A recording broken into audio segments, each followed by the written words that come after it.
ओम नमो भगवते वासुदेवाय। माघ मास में आने वाली एकादशी को शटतिला एकादशी के नाम से जाना जाता है। इस दिन तिल खाने का अधिक महत्व होता है। इस प्रकार व्रत करने वाले व्यक्ति को धन धान्य की कोई कमी नहीं रहेगी। आज की इस वीडियो में हम शटतिला एकादशी की संपूर्ण व्रत कथा के बारे में बात करेंगे। सबसे पहले कमेंट सेक्शन में हरे कृष्णा जरूर लिखिएगा। एक समय दालभ्य ऋषि ने पुलस्त्य ऋषि से पूछा कि हे महाराज, पृथ्वीलोक में मनुष्य ब्रह्म हत्या आदि महापाप करते हैं, पराये धन की चोरी करते हैं, दूसरे की उन्नति देखी ईर्ष्या करते हैं, साथ ही अनेक प्रकार के व्यसनों में फंसे रहते हैं, फिर भी उनको नरक प्राप्त नहीं होता। इसका क्या कारण है? वे ना जाने कौन सा दान पुण्य करते हैं जिससे उनके पाप नष्ट हो जाते हैं। ये सब कृपा पूर्वक आप कहिए। पुलस्त्य मुनि कहने लगे, हे महाभाग, आपने मुझसे अत्यंत गंभीर प्रश्न पूछा है। इस संसार के जीवों का अत्यंत भला होगा। इस भेद को ब्रह्म, विष्णु, रुद्र तथा इंद्र आदि भी नहीं जानते, परंतु मैं आपको यह गुप्त तत्व अवश्य बताऊंगा। उन्होंने कहा कि माघ मास लगते ही मनुष्य को स्नान आदि करके शुद्ध रहना चाहिए। इंद्रियों को वश में कर काम, क्रोध, लोभ, मोह, अहंकार, ईर्ष्या तथा द्वेष आदि का त्याग कर भगवान का स्मरण करना चाहिए। पुष्य नक्षत्र में गोबर, कपास, तिल मिलाकर उनके कंडे बनाने चाहिए। उन कंडों से 108 बार हवन करना चाहिए। उस दिन मूल नक्षत्र हो और एकादशी तिथि हो तो अच्छे पुण्य देने वाले नियमों को ग्रहण करें। स्नान आदि नित्य क्रिया से निवृत्त होकर सब देवताओं के देव श्री भगवान का पूजन करें और एकादशी व्रत धारण करें। रात्रि को जागरण करना चाहिए। उसके दूसरे दिन धूप, दीप, नैवेद्य आदि से भगवान का पूजन करके खिचड़ी का भोग लगाएं। तत्पश्चात पेठा, नारियल, सीताफल या सुपारी का अर्घ्य देकर स्तुति करनी चाहिए। हे भगवान, आप दीनों को शरण देने वाले हैं, इस संसार सागर में फंसे हुओं का उद्धार करने वाले हैं। हे पुंडरीकाक्ष, हे विश्वभावन, हे सुब्रमण्यम, हे पूर्वज, हे जगतपते, आप लक्ष्मी जी सहित इस तुच्छ अर्घ्य को ग्रहण करें। इसके पश्चात जल से भरा कुंभ घड़ा ब्राह्मण को दान करें तथा ब्राह्मण को श्यामा, गौ और तिल गोत्र देना भी उत्तम है। तिल स्नान और भोजन दोनों ही श्रेष्ठ है। इस प्रकार जो मनुष्य जितने तिलों का दान करता है उसे उतने 1000 वर्ष स्वर्ग में वास मिलता है।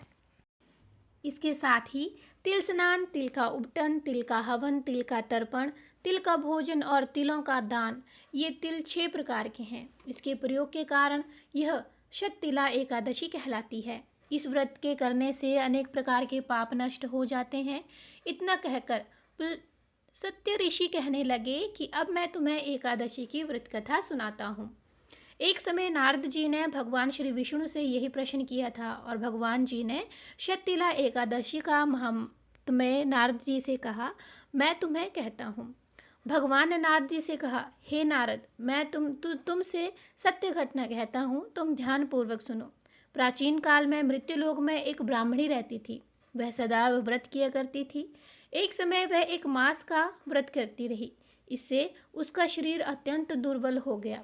यद्यपि वह अत्यंत बुद्धिमान थी, तथापि उसने कभी देवी देवताओं या ब्राह्मणों के निमित्त अन्न या धन का दान नहीं किया था।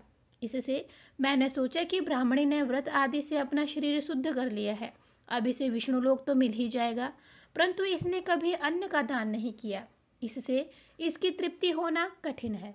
भगवान ने आगे कहा, ऐसा सोचकर मैं भिखारी के वेश में मृत्युलोक में उस ब्राह्मणी के पास गया और उससे भिक्षा मांगी। वह ब्राह्मणी बोली, महाराज, किस लिए आए हो? मैंने कहा, मुझे भिक्षा चाहिए। इस पर उसने एक मिट्टी का ठेला मेरे भिक्षा पात्र में डाल दिया। मैं उसे लेकर स्वर्ग लौट में वापस आ गया। कुछ समय बाद ब्राह्मणी भी शरीर त्याग कर स्वर्ग में आ गई। उस ब्राह्मणी को मिट्टी का दान करने से स्वर्ग में सुंदर महल मिला, परंतु उसने अपने घर को अन्न आदि सब सामग्रियों में शून्य पाया। घबराकर वह मेरे पास आई और कहने लगे कि भगवान, मैंने अनेक व्रत आदि की पूजा की, परंतु फिर भी मेरा घर अन्न इत्यादि वस्तुओं से शून्य है, इसका क्या कारण है? इस पर मैंने कहा, पहले तुम अपने घर जाओ, देव स्त्रियाँ आएंगी तुम्हें देखने के लिए। पहले उसने शततिला एकादशी का पुण्य और विधि सुन लो, तब द्वार खोलना। मेरे ऐसे वचन सुनकर वह अपने घर गई। जब देव स्त्रियां आई और द्वार खोलने को कहा तो ब्राह्मणी बोली, आप मुझे देखने आई हैं तो शततिला एकादशी का महात्म्य मुझसे कहो। उनमें से एक देव स्त्री कहने लगी कि मैं कहती हूँ। जब ब्राह्मणी ने शततिला एकादशी का महात्म्य सुना तब द्वार खोल दिया। देवांगनाओं ने उसको देखा कि ना तो वह गंधर्वी है और ना ही आसुरी, वरन पहले जैसी मानुषी है। उस ब्राह्मणी ने उनके कथानुसार शर्तिला एकादशी का व्रत किया। इसके प्रभाव से वह सुंदर और रूपवती हो गई तथा उसका घर अन्न इत्यादि समस्त सामग्रियों से युक्त हो गया।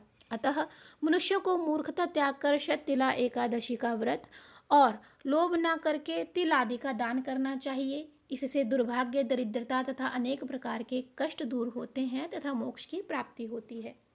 तो ये थी शततिला एकादशी की व्रत कथा। अगर आपको हमारे चैनल में दी गई जानकारी अच्छी लगे तो हमारे चैनल को ज़रूर सब्सक्राइब और शेयर कीजिएगा। हम मिलते हैं एक नई वीडियो में। इसके साथ ही कमेंट सेक्शन में हरे कृष्णा ज़रूर किए लिखिएगा। राधे राधे।